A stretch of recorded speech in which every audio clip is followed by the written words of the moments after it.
What's going on, everybody? Tyson here alongside my co-host, my friend, my brother Dale over here. How you doing today, Dale? Doing good. We're doing this early today because of scheduling stuff, but we put the podcast first. Yeah, it was like, do you want to do it early Tuesday morning? Normally we record like Tuesday afternoon. And it was, do you want to do it early Tuesday morning or Wednesday afternoon? It's like, no, because we always put the podcast out Wednesday. So we just got to do it early Tuesday morning. That's just People how we count got to on roll. that. Yeah. Exactly. You know, there's people out there that wake up Wednesday morning and they want to listen to the TACBox podcast. And I feel like we're going to let them They down might if have it's a not hard out. time sleeping. Tuesday night, they might be like, going, I hope I can fall asleep. The TACBox is coming out tomorrow. And then if they find like, it, wow. if they don't sleep and it doesn't come out, what a shitty Wow. Wednesday that they're going to have, you know? It's already a hump day, you know. So you put out a post on your Facebook and you asked for questions. I did. And we got some questions. So what do you think We got about talking about slammed. those questions? Yeah. We got slammed. I mean, I've got stuff I haven't even sent you yet. I'm like going, because last week we didn't get any. And so I thought, well, hey, you guys paying attention? And now it's like going, wow, okay. People got questions. Yeah. So we got a bunch of questions. I have some written down here. There's some that you haven't sent me. There's more flooding in, and I'm sure there'll be more flooding in after you guys listen to this episode. So we may not get to all your questions. And if we don't, But we'll just do another we will episode come on back questions, and Yeah. we'll take another run at it. Yeah. So, I mean, how long have they been carving Crazy Horse? Longer than you've been alive? I don't know. Yes. I mean, it seems like freaking forever, and they still barely have the top part done. I mean, so come on. People from the Dakotas, we get it done. Sometimes it just takes some time. Yeah, but we'll get it done. All right, let's jump in. It'll be done before Crazy Horse is finished. You have my word. That's for sure. Well, you know what? Actually, I hope this podcast goes on a lot longer than Crazy Horses. You know, we'll see. I mean, Dale might be on his deathbed still recording the TACBox podcast. If it'd be having an urn on this side of the screen. Yeah. Along here with my partner, Dale. And just have my urn right here. Slide it. Yeah. Folgers can. Hey, as long as I don't accidentally drink you. Have you seen that movie? Where they... Some of that coffee is so branky. What was that movie? Due Date. It's called Due Date, and it's got Zach Galifianakis in it. And he was carrying his dad's ashes with him in a coffee, like a Folgers tin, and they accidentally made it into coffee. And it's like, oh, you drink my dad. And it was funny. Hey, no lie. Watch that movie. I had a client whose mother lived with her, and she had, unbeknownst to me, she had passed away. And I was talking to another friend, and she said, I picked up Helen's mother. I'm like, oh, that's nice. You know, I mean, but Helen hasn't come to get her. And so, and now I've got all this stuff I've got to do. So I've moved her to the trunk. And I said, excuse me? And she said, I picked up Helen's mother's ashes last week, and I've had them in my car for a week, and I just ran out of room, and so I had to put them in the trunk. I said, so you're hauling Helen's mother's remains around next to your spare tire in the back, in the trunk. And yeah, dog people. But she was on her way to the vet, multitasking, picked up mom, kept right on going. Yeah, dog people. We're weird. And we own it. Yeah. No telling what's in the trunk. And the whole back is like, I go to Lowe's to do like a pickup or something, and I open the back and they're gonna help me load, some lumber or just something. And it's like you open up the back and it's like dog kennel, potty blanket, grooming bag, dog kennel. It's just like, sorry, I'm a dog person. Yeah. Oh yeah. Your SUV looks like you're ready to hit the circuit at any moment. Like in case there's a dog show pops up, bam, you're on it. You're just ready. All right. So what's our first question? Okay. First question. It comes from Nancy, and Nancy wants to know, how do you go about choosing keeper puppies, and how often do you reevaluate your choices? Okay. So all of that stuff is really super breed definitive, and this is where, some breeds like toy dogs, we're kind of lucky because we have a bigger grace period of how long we can put off making our choices, because it's not like we have 11 Siberian Huskies who are now, taking the backyard apart. So, I mean, we have toys, we can grow them out longer. But I think your first thing is once you start, first thing you realize, what do you like to show? I mean, what kind of a dog do you like to show? I mean, so if you have a dog, say, for example, you have a dog, you can't really get down with your dog to stack it. You want a free baiting dog. Which puppy seems to be lending itself to that more? Which one's keeping its tail, lining up better? Figure out what you need. See which dog kind of falls in that lane that has those things. Think about the things that your dogs are needing. So if you do a breeding and you say, I need to get better rears or better fronts or better markings, well, then those are going to be guiding choices for what you want. And so you kind of like look for whatever, kind of like get your little wish list together, of what you're really hoping for that dog to do, the qualities that it has, and then start making your cuts, and then start putting the major investment of time into that dog, because that's when you get to like optimize that puppy, because sometimes toy people, where we are lucky that we get to keep more longer, sometimes we tend to keep them in like a 6-pack and we don't cut them from the herd and develop their little minds, and they get a little bit of a pack mentality going on there. So make your choice, cut out the ones you really want to work with, really work with them. Then you have to do that thing where it's kind of like when you're driving to California and you have to go through the Mojave Desert. You've got to make it through that period, because there's going to be that time when they don't look so good. The puppy coat's blown off. They're kind of in the weedies, and you're thinking, are you good or not good?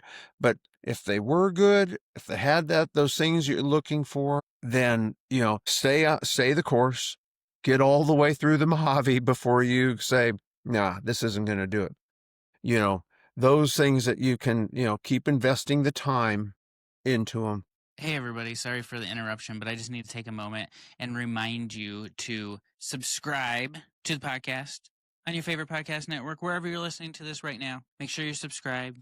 Hit a thumbs up button. Make sure you show us that you like this content, that we're doing good. Help us grow. We really appreciate it. Thank you. Now back to the show. And then, then by the time the dog is really getting up to show age, you should be seeing the results. That's kind of what I do, is I get them, I make my cuts, get them up through 12 weeks, 14 weeks, make my hard cuts, and then I commit to them, train them, invest the time into their personalities, get them into show age. Now, if I get them to the show and it's like, doesn't look like it's going to happen, they just don't, I might reevaluate at that point. That's that's a good time to say, do we invest the rest of the way going out, or do we cut and run? I mean, it's a lot. It's a lot. And it could be a lot, when I guess it wasn't like the question. I didn't see anything as, are we choosing a keeper puppy for future breedings, or are we choosing a keeper puppy for showing? And I think that the answer to that could be dependent on how you choose too, right? Right. Of course. Because I mean, what about what was the purpose of the breeding that we're choosing puppies from? Did we purposely breed to try to get a feature of our breed, or, I guess when I think about choosing a keeper puppy, I mean, if it has a broken mask, it's automatically out in my mind. Like, that's not what I'm into with Japanese chin at this point, right? So is there breed standards that can be thrown out right away, or is there a scenario, just to kind of bounce off of this question, is there a scenario where it's like you would go against the breed standard on a puppy because you're just like, this Japanese chin has a broken mask but super short back, nose inside the face, and I love the pedigree? Is that something that you would potentially think about keeping around for breeding in the future because of pedigree?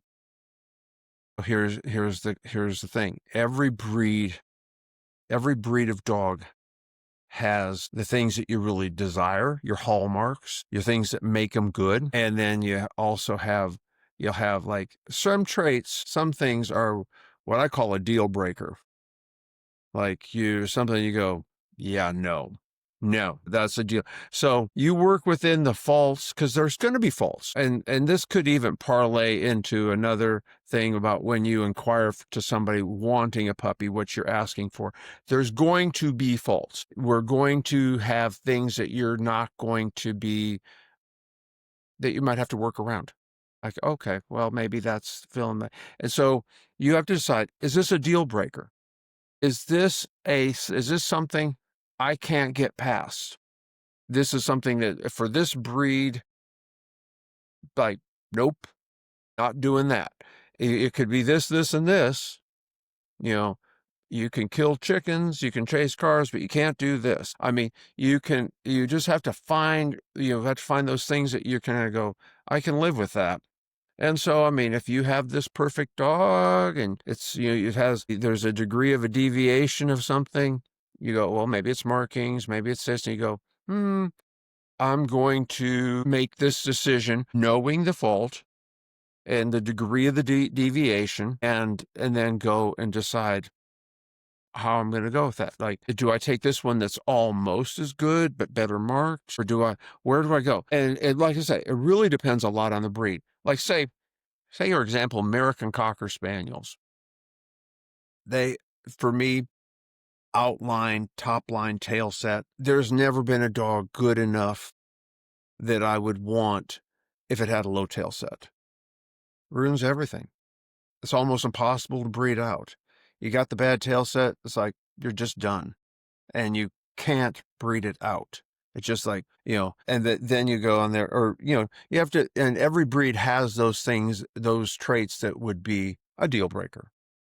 And you go, well, no, I can't do that. Like a chin with a nose, deal breaker. A cavalier with a really lousy disposition, deal breaker. Those are things that, you just have to, and then you have to see what your other dogs have.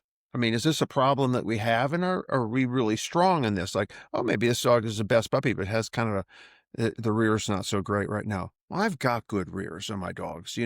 I like this dog has other things it's offering. I'm going to work with that not so good rear, and I'm going to go with that because the overall good supersedes. So I guess does that kind of answer your question? Yeah, I think so. And I mean, I think a lot of it kind of can go back to like the purpose of the breeding. Have a mentor so you can ask your mentor, like, hey, can you look at these and see like if I'm on the right track, or what are you get a second thinking? Get some opinion. opinion. Yeah. Yeah. I mean, it's funny because almost every time, like when Jane and I pick puppies, our favorite thing to do is turn them loose and watch them. Just sit there and watch them. Like, there's that one that just like bold and everything and walks into itself and like walks into a perfect stack and carries itself and just has that star quality, then okay, that's something that I like that, one that really just catches your eye. And it's always kind of interesting. It's like funny, you'll have people that are not even dog show people, just like your friends, this and that, will come by and go, oh, that's pretty. And they'll have like no concept, never been to a dog show, don't care. They'll just say, it just catches their eye. There's some curb appeal type to that dog that make people go, and whether it's expression, carriage, markings, color, size, whatever it is, something about that catches their eye. So the first thing, we're going to make our initial cut and then get about 3 months in. Then we make our committed cut till we're going to go through to show age, get them up to show age, and then reevaluate then to see. That's kind of been my recipe. I think that's reasonable. And one thing that's kind of, I think that's so crucial, we've talked about this some this week. If you've done the investment of time into the puppy, I mean, you've got them lead broke. You've got them table trained. They cut their nails. They ride in the car without puking their guts out. All of those little things there. Then that dog is super easy placeable anytime in its whole life. I mean, someone's going to want that, value it. It's going to maintain its value. It's like, I mean, I'll grow Cavalier puppies out, and sometimes their bites won't come around good enough to show, or I won't want to, they'll say a little too small. Nobody has ever said, oh gosh, you know, I'm going to turn down that 6-month-old that's lead broke and this and that. It's all beautiful. Oh no, they'll pay more for it if you wanted it. I mean, those are just things that you can invest into that dog because quality appreciates. That's the one thing that the purebred dog breeder has over the designer dog breeders and the people that are breeding lesser quality stock. They have to get their puppies sold really young. They have to make that initial while they're alien cute, where they, sell them early because they're not going to be beautiful specimens later on where, with purebred dogs, well, I don't care what breed it is. If it's quality, people who want that breed are going to go, that's pretty, and it's just that much further along. And there's a lot of people that would want that. I think it depends on space too. Like, how much space do you have to Sure. grow these puppies out, and how long can you grow them out? It's just like if you don't have a ton of space, and it's like you're doing, 2, 3, 5 litters a year, and it's like you might have to be a little bit pickier because you might need to get rid of some to get space out or For to sure. clear up space, or you might have the space where it's like, I'm gonna grow these out for a year and see what happens, and your cuts can happen at any point throughout your whole The whole tenure. time. They might look good until a year, and then it's just like, okay, I'm gonna try to show this dog and wants nothing to do with the show ring. It might walk on a lead at home, but you put it out in a show ring, and then all of a sudden it's like Doesn't have the temperament for it. Doesn't love it. not showing. You know.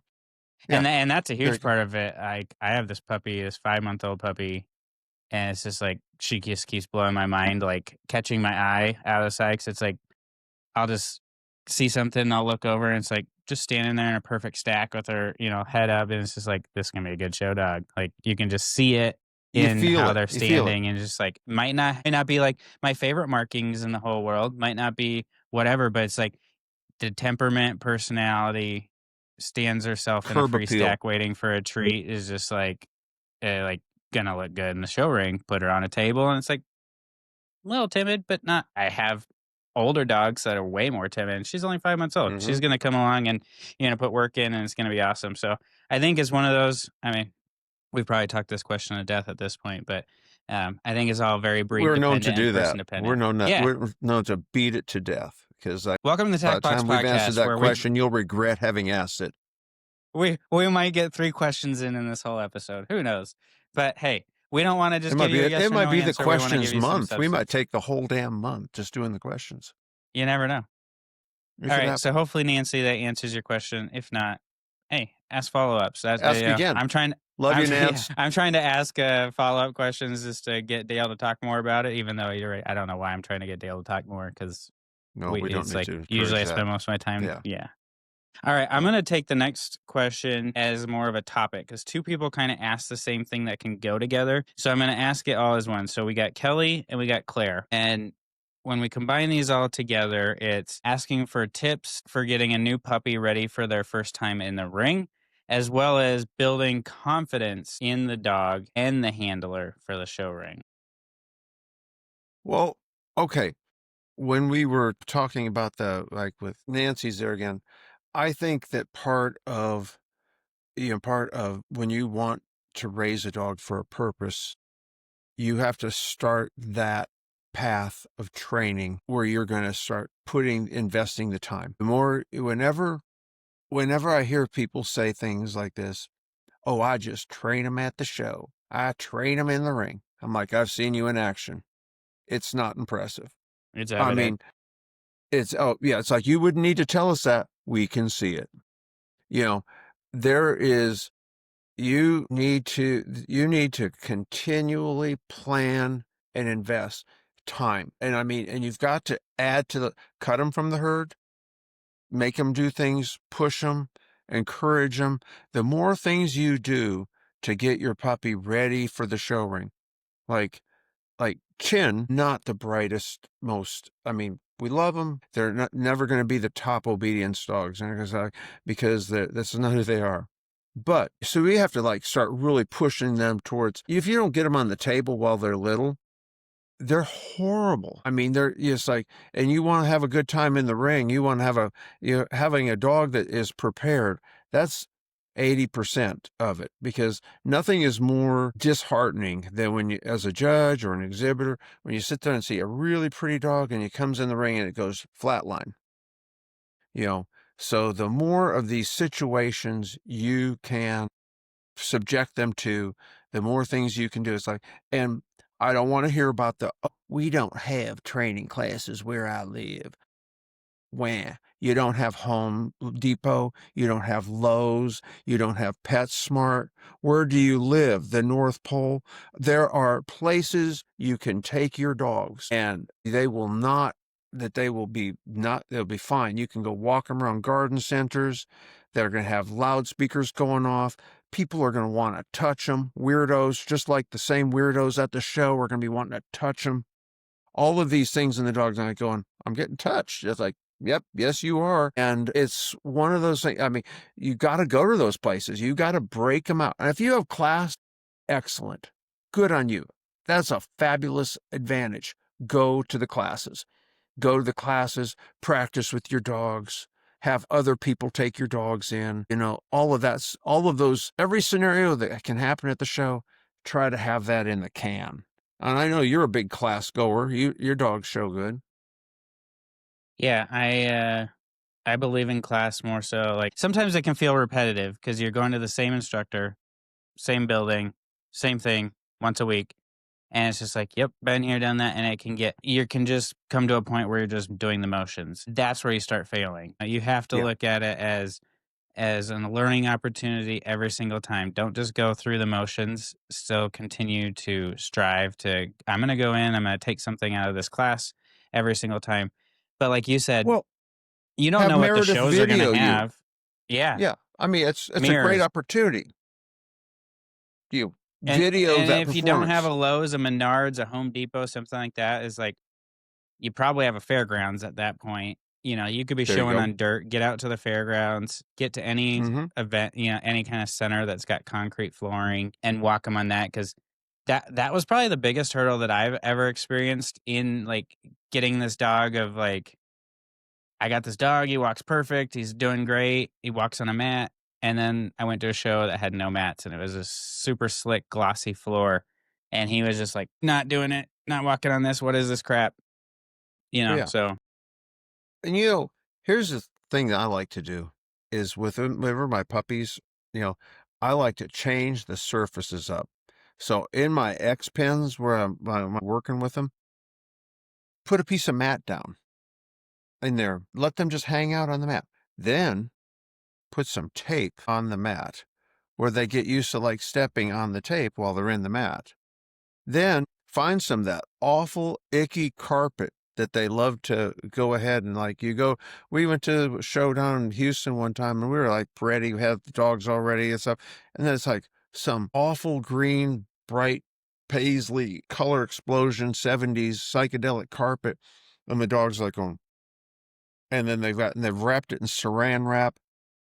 And I'm like going, none of us are prepared to walk on this, got in there, the night before, sat on that stuff. We sat there desensitized onto all of these things to the point where like going, okay, we're not gonna notice this for the first time. Desensitization is hugely important on that. I mean, I'll tell you, like if I'm going to do a run, if I really want to screw myself up and I really want to like have a memorably bad experience, I will try different shoes. I will try different gels or support. Like, well, let's try this. Hey, today's performance day. Let's go ahead and try this and see if that makes you violently ill, or gives you blisters. So same thing applies to a dog show. If you're going to use a new shampoo for class, and when you come to the class, and then Tyson can say, your dog looks purple in these lights, do it then, not at the show. You want to do a new lead, try that out before you go there.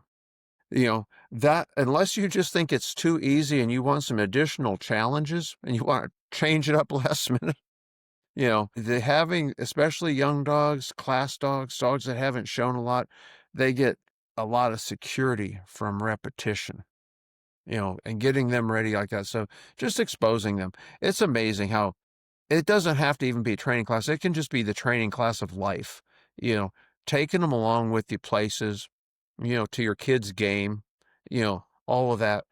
I mean, I had a really super pretty cavalier and I shook him in. And for some reason, he had like hit puberty and he was being a total butthead. I mean, just like, don't touch me. I'm being, it's like, where did this come from? I dropped him off at the Meet the Breed booth that we're at the show, and he got petted on for 5.5 hours by the entire arena. And he comes back and he's like, okay, fine, I give up. This is, just desensitization. Just make him have to do it. Well, and I think it's like sometimes I think we think so much into this is like, what's the secret sauce to make my dog do this? And it's like, what's the secret sauce to make you do it? We try to put them in this different category. And when you think about it, it's like, you've been driving around your town for years upon years. You could do it with your eyes shut because you're comfortable because you've done it for so much. Put you in a different town that you've never been in, and guess what? You're alert. You're paying attention. You're just like, what is going on? How do I get here? I'm scared. I'm nervous. I don't know what I'm going on. But you High drive there alert. for a week, and all of a sudden it's like, oh, I'm more comfortable. I'm relaxed. I know where I'm going. It's the same thing. You put them in different I mean, situations, and they become more comfortable the more to do it. And it's the same with the person. The first time you step in the ring, like, yeah, you're gonna be scared. You're gonna be nervous. But the more you you're do it nervous. and the more you seek success and know what to expect, the easier it is and the more confident you get, the more comfortable you get. So it's practice, just like everything is It's practice so and doing it. boring though. I mean, because if you could just get that special spray or a lead or some magic thing that you could do, The pixie that would dust. be kind of like, I'd like to have 6-pack abs, but I just don't want to have to go to the gym 5 times a week. Well, sorry. It's like any other sport. Hey, It's the monotony and the dedication and the discipline of building your base it's not, you don't get ready for the show on Thursdays to go there Friday. You get in the show weeks and months and just you're building time in there. And so, that's when the whole investment comes. It's like I've been working, grooming, training, conditioning, all of this stuff. It doesn't happen right before. And that the worst thing that can happen to people is they kind of get a little bit of good at it. They get a little bit of a skill set at it. They kind of learn some shortcuts, and their shortcuts keep getting shorter and shorter and shorter and shorter. And then it's like going, well, I know I can do this, and I can wait till the last minute and do that, and I can pull it together, fix it, and run in there and maybe get the same results with zero work, maybe. But a, that's t- a, not a steady plan for success. a ton of that. I feel like we answer a lot of questions with it's very breed specific. But again, like this is breed specific too, because if you're running with, if we're talking golden retrievers and you're going in the ring and there's 20 and you have to try to stand out of 20 other dogs, it's going to be a little bit harder. If we're talking, something where you're going in the ring and you're lucky if there's a major or two other dogs in the ring, yeah, you might see more success because there's not as many options to pick from. You don't have to stand out as much. You might be the only one in the ring of your breed. Well, this is true. This is true. So I mean, it also kind of depends. What are your goals? So are you wanting to go and just like somehow do bare minimum? Are you hoping to get a D, D, C, C, and then get a C minus so you pass the course? Are you wanting to scuzz on into your championship? Like I had the only male and I got a couple of crossover majors and then I beat my one-eyed dog, 4 other times, got the single point and I'm champion. Is that what you want? I mean, or are you wanting something like, I want to take this in as a competition with yourself? You know, it's like, are you, I mean, you're going to take it in, this is going to represent what you're working. You're going to like, I want that judge to go, damn, that's impressive. Look at that puppy go. Let's stand on the table. And then that's when you have the higher goals and go, my dog finished. My dog was competitive in the group, either the regular group or the NOHS group. And I got group placements and all of that. That's where, if you're a little bit of a higher achiever, if you put the work in, that is really what comes down to. I mean, are you willing to, how important is it? How much you want it? If you want it, you can do it. I've seen people show dogs that had all the advantages, and yet I've seen people show dogs that were handicapped or not professional, but yet they put the work into them, and and you see it.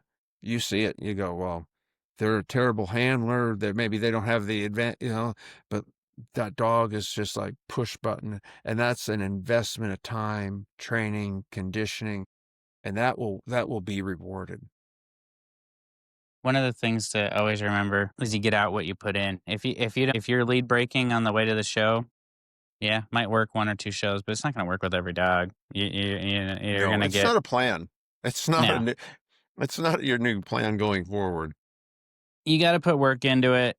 I mean, you're building a relationship with the dog, and just like any other relationship that you have, you put work in, you're gonna have a good relationship. You're lazy with it, you don't put any work in, it's gonna be wishy-washy, It shows. and, It shows. you gotta You build might the get lucky. confidence. Yeah, yeah. And I guess The kinda a little bit it's like cheating on your diet, you know?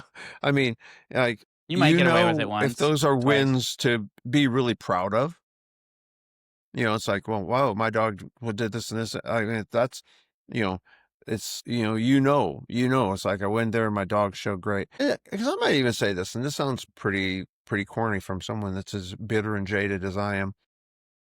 Even if I go and my dog really does great, even if it doesn't win, I might go, well, clearly they have all their taste resides in their mouth, but I'm proud of it. I feel like I'm going, wow, that was as good a job as I could do. That dog did the best it could do.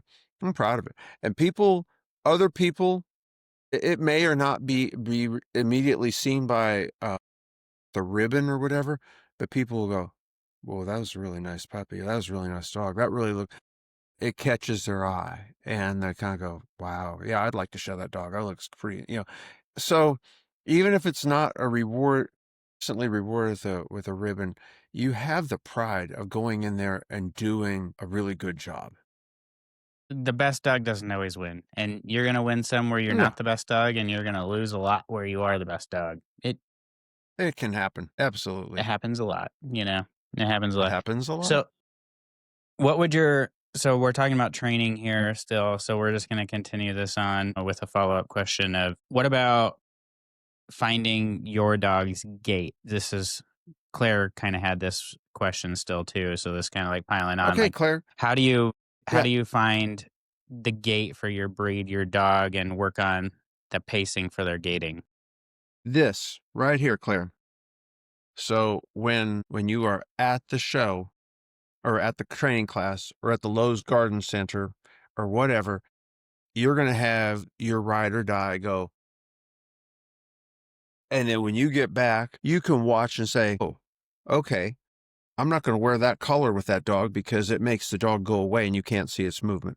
Or For those of maybe, you that are you know what? listening to the podcast and not watching, Dale's holding up his cell phone and talking about recording Making a video. video of your dog. Yeah. But there's just Yeah. another reason why you should subscribe on YouTube, is you can see Absolutely. all Follow the us on crazy YouTube. things Dale. Yeah, exactly. Okay, Yeah. back to the show. They can see my Papa Smurf hat. That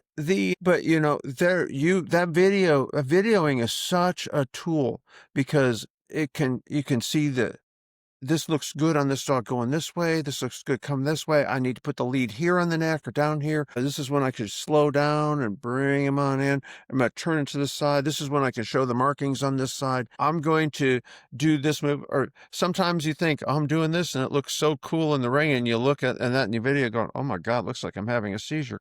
I'm not going to do that at all. That is really an excellent opportunity to self-evaluate and look at it honestly and say, I need to go slower. I need to go faster. I need to this. I need to that, because, it's like when you're training to sack your puppies. If you have like one of those big old mirrors and you can stack them up and you go, well, this looks, what do I need to do to get the feet right, to get the top line right? Where do I need to set the tail? All of this stuff, like to make the shape. Because you're doing this and you don't see what they see, but you can. So using that video, having people video you in the ring, videoing the dog, then you can turn around and say, you know, I'm going to do this, and maybe I can practice on this, or this dog is pulling when it goes into the corner, so I'm going to work it in figure eights on some barrels or chairs or something like that. These are all the things that you can see and kind of like, because you've got 3 minutes to wow the socks off of them.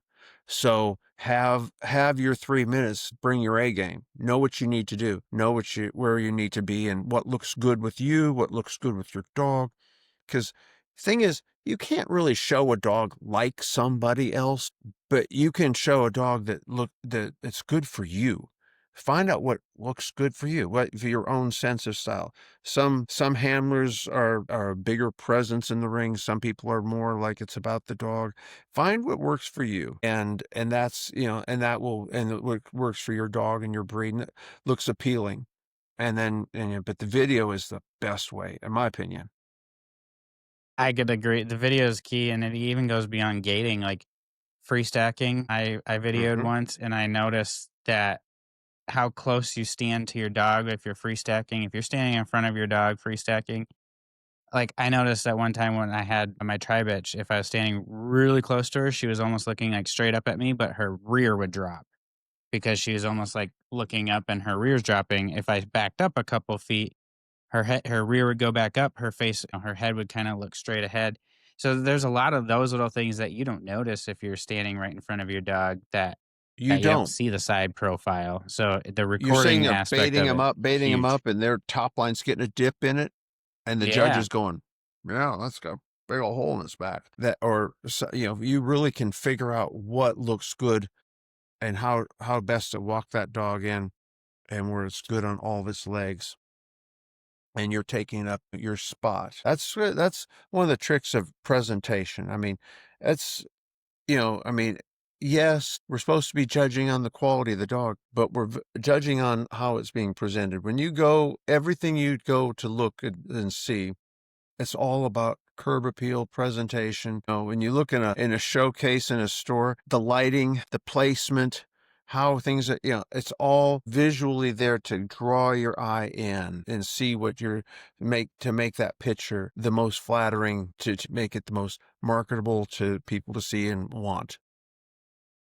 absolutely. So I hope that answers that question for Good Claire questions, and girls. Good Kelly. job. Yeah, absolutely. Let's do a fun one that's like one of the things that I love talking about because it has to do with marketing. So Pat wants to know some good go home product protocols. What do you include for new owners? Is it registration, health certificates? What do you send out, or what should we be sending out with new puppies? All right, so that's a really good question because that is where when you're puppies and a lot of these people maybe they haven't ever had a puppy before, maybe it's been a really super long time, they're not really 100% in puppy gear. They want the baby, they're going to get the baby, they're excited. This is your chance to make that first go home super seamless for puppy and for them.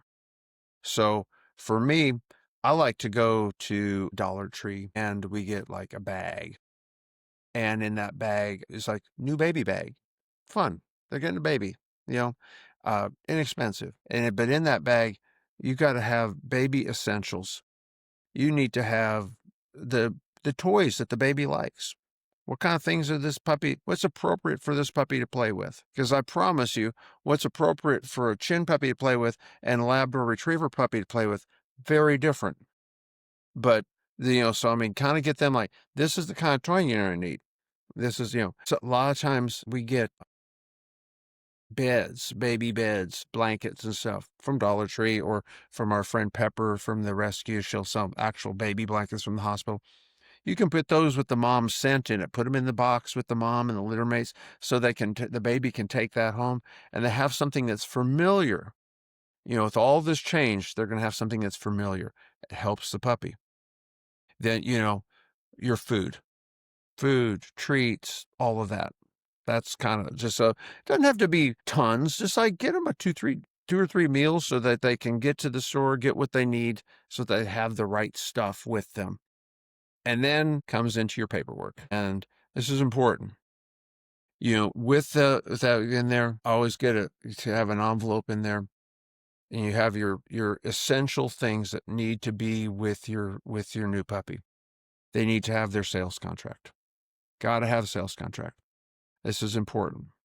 This is because even though it's a professional high dollar thing, this is like, you need to, this is your chance, go through what you're going to do, what they're going to do, how this is going to go. And if there's any problems, this is how we've agreed to settle it. So do you have each party like sign that at the delivery of the Absolutely. puppy, or do you have it like When signed, they take the scanned, and puppy all home, that stuff? So when they everybody take the signs when puppy, the pup. Okay. when the baby goes home. So you have that. They have their copy. You have your copy. They should have their registration and microchip information. Super important that they register their puppies. Super important they get that chip into their name. Because if they don't get it done the first week they have the puppy, odds are they're not going to get it done.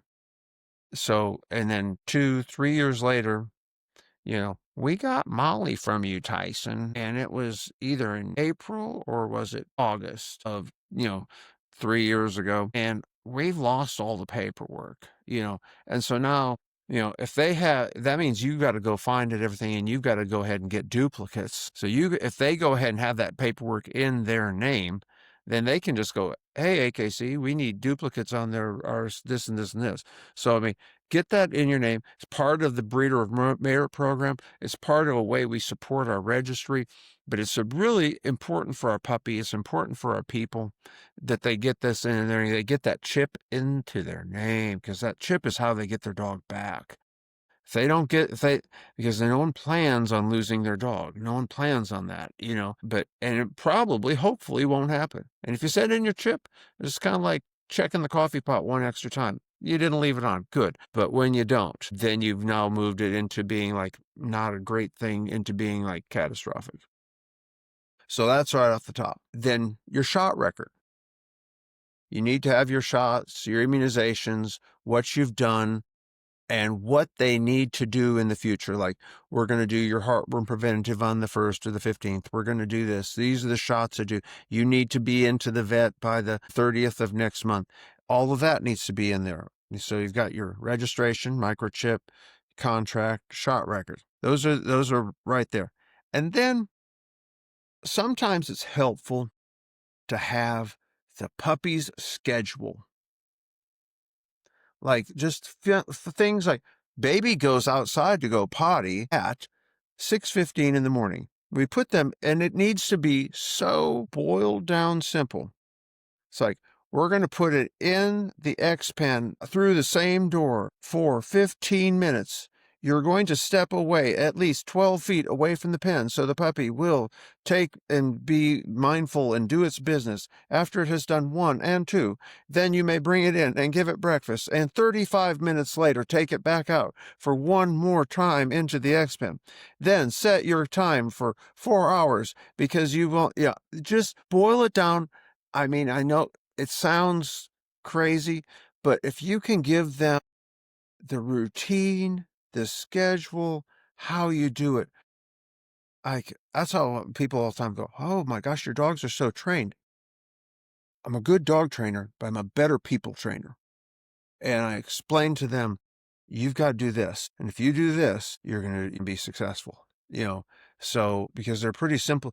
Dogs don't do things for nefarious reasons. They do things because people screw up. If they're pottying, it's because you've not got them out and they need to go. And so Well, for once you 10 kind of weeks, like this know dog has probably done the same thing. You probably get up in the morning roughly at the same time and put the dog outside at the roughly the same time. And now this dog goes to somebody else who might sleep 2 hours.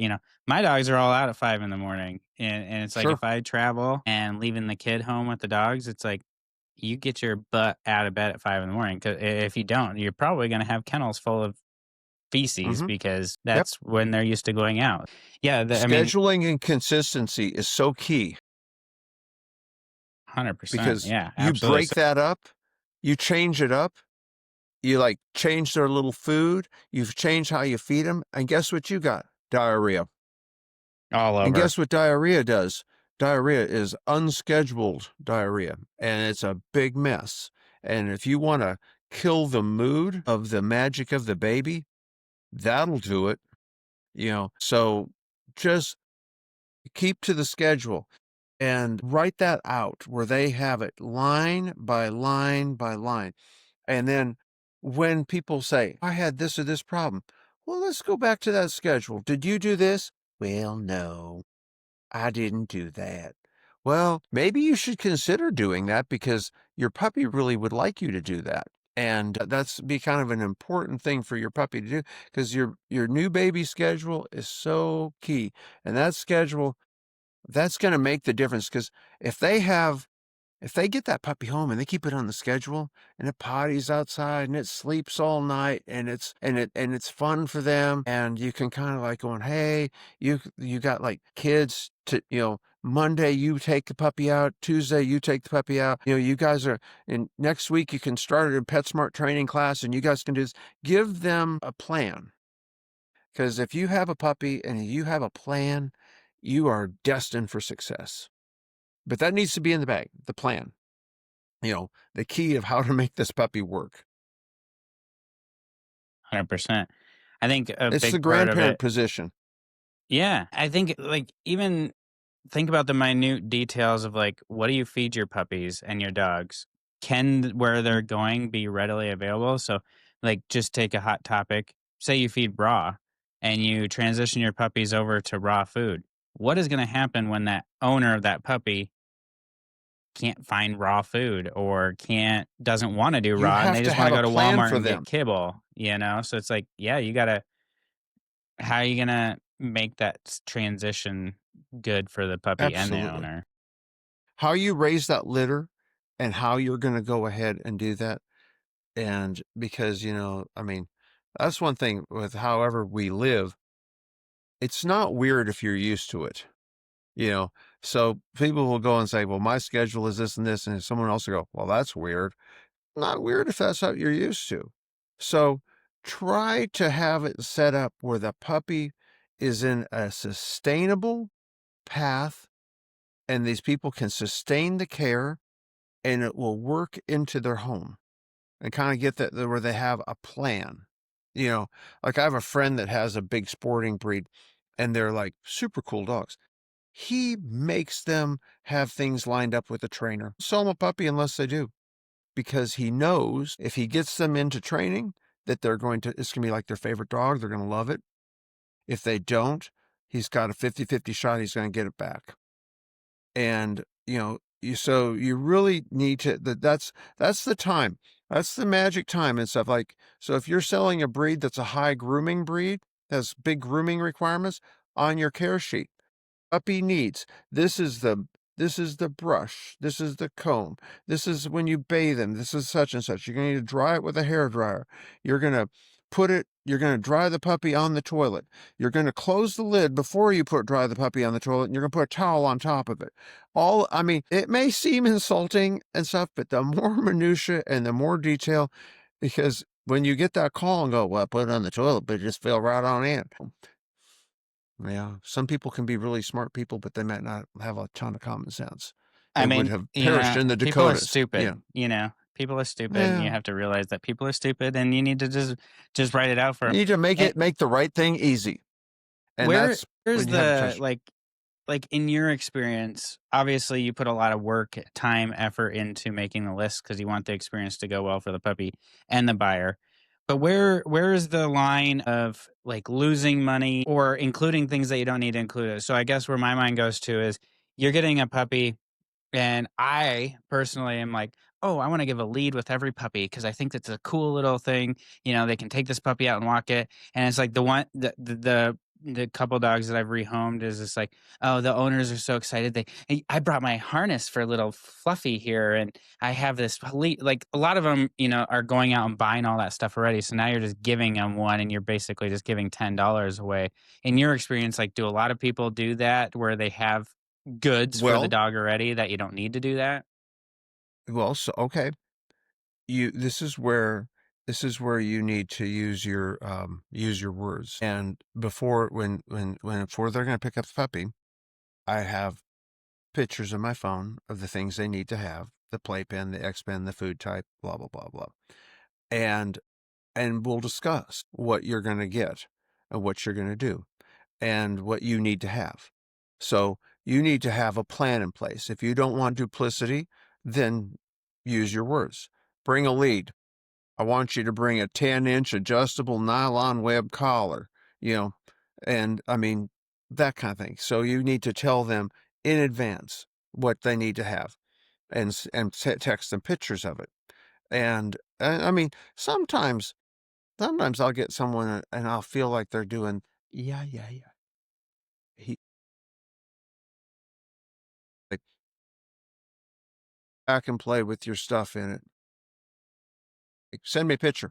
I want to send me a picture. And I'm going, okay, all right, you were listening, but know that. So, and I mean, as some people know this about me, I'm super cheap.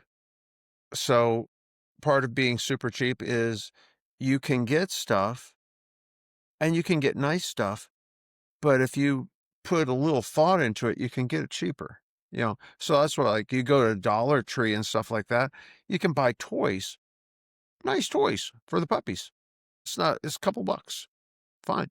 You should be able to put that go home bag together for $20 all day long, including the bag.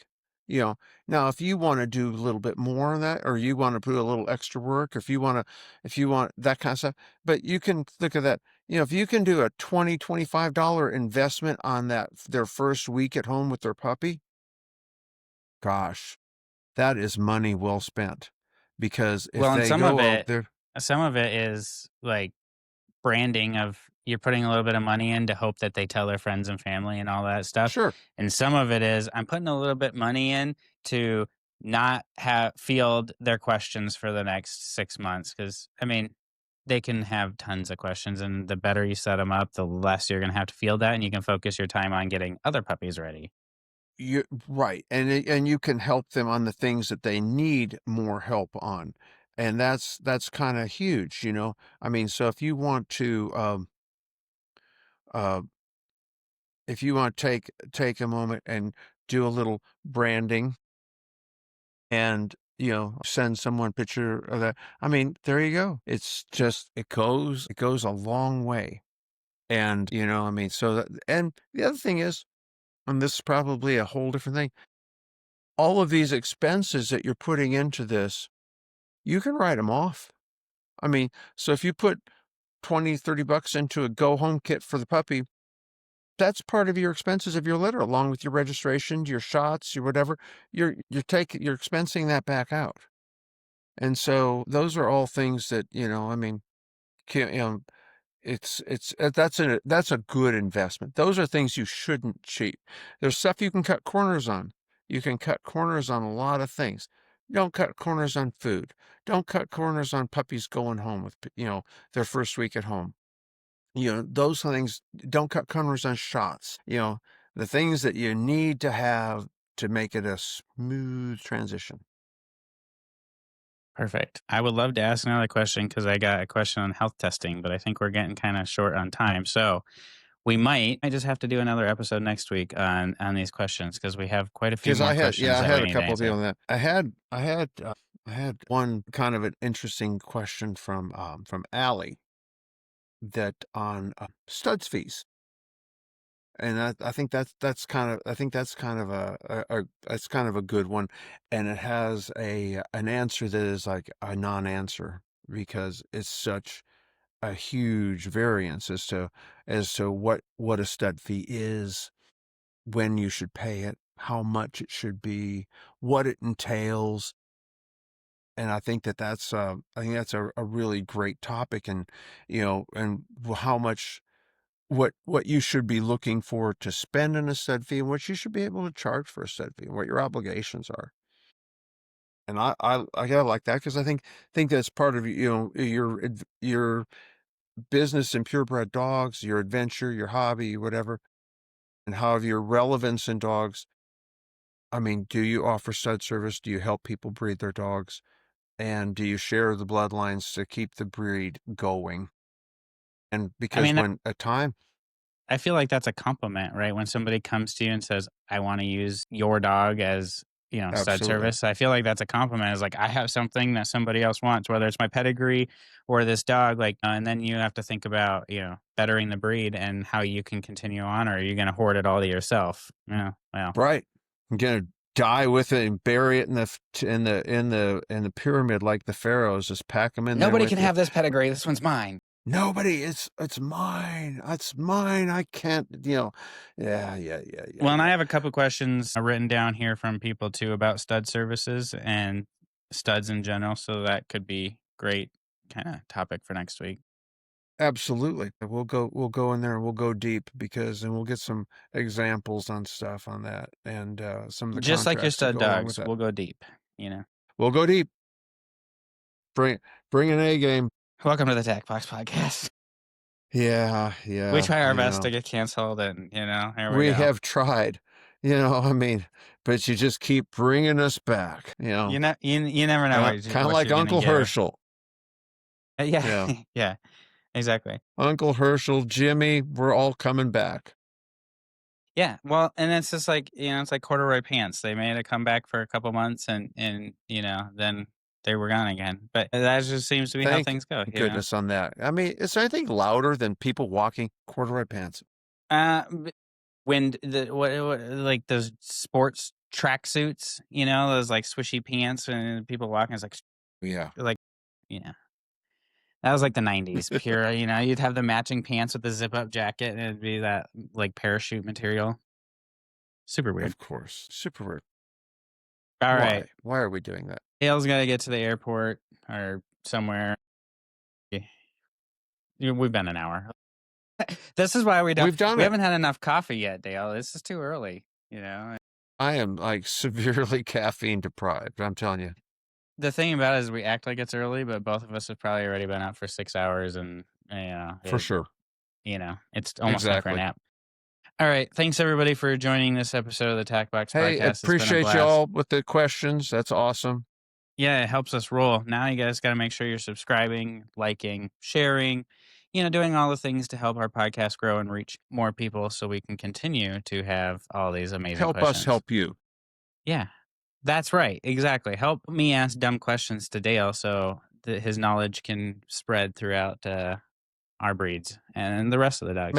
And we can make fun of shit. I mean, it's just great. That's the best part. You get us two together making fun of stuff. You never know what's going to happen. All right, everybody, have a great day. We will talk to you guys all soon. Have a good one. Take care. Bye-bye.